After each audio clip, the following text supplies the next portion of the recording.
Hi everyone, my name is Amanda Elcox and I'm back again with the Merrimack Institute for New Teacher Support at Merrimack College. Today I am joined by Dr. Russell Olwell to discuss mentoring and remote learning. Dr. Olwell is the Associate Dean for the School of Education and Social Policy at Merrimack College.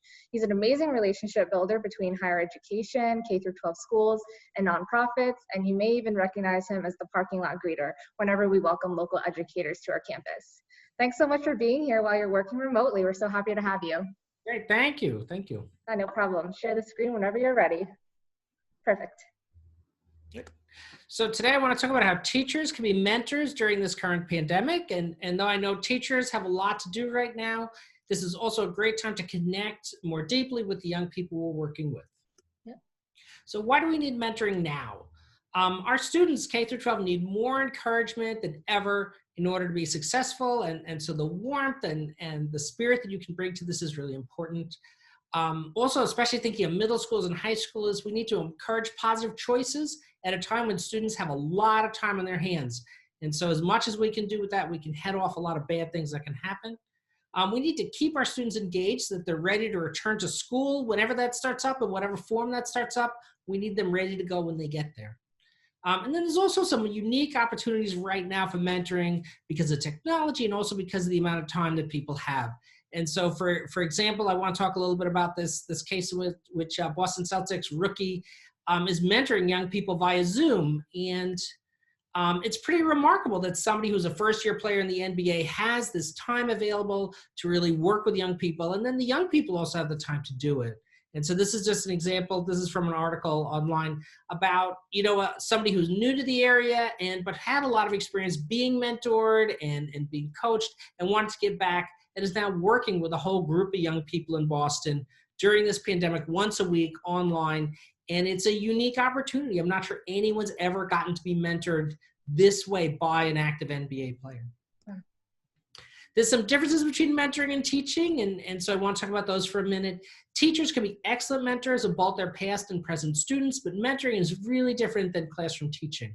So it's focused on the individual, not on a whole class. The person's working as a caring adult. It's not about your subject knowledge necessarily, your pedagogical knowledge, but it's about your caring and your ability to connect to people. And then mentoring is really a relationship built on the goals of the participant, on the mentee's goals, not on the curriculum or not on state testing. And so it's a little bit different of a role than traditional teaching. Good mentoring really starts with a positive and warm relationship. And this is the way you build up this relationship so that sometimes when you have to have hard conversations with a mentee, you've built up this kind of bank account of positive and warm feelings. It can involve really coaching and teaching elements. And so if you're a youth coach in some way or have worked on youth activities, you can use those skills or use your teaching skills to be a good mentor. Positive mentoring is long-term and consistent. And so research has shown that threshold is about a year. So if you can commit to a year of mentoring, that's where you're going to have really good positive results. Mentoring relationships can have long-term positive or negative consequences. So if a mentoring relationship breaks up before that 1 year mark, a lot of times the student is left with some really negative feelings about that and with some negative consequences in terms of their behavior or in terms of the outcomes. So people need to make sure that they're going to be committed to that whole year. And then it's great if your identity matches that of your mentee, but you can still have a really positive relationship if they don't. So even if you're not of the same background or had the same sort of upbringing as the person you're mentoring, you can still have a really great relationship with them, especially if you can commit to being long-term and consistent. Those are the key things that research tells us about mentoring. So let me talk a minute about how the pandemic has changed all this. So most mentoring is now done by text or via Zoom. So this kind of getting together and meeting or going to an activity is much more difficult right now. It's harder to make and maintain connections, and especially to kind of build up a new relationship is going to be a struggle right now. There's a real danger of existing mentoring relationships being split up since you can't do activities like going to a sporting event or even going on a walk.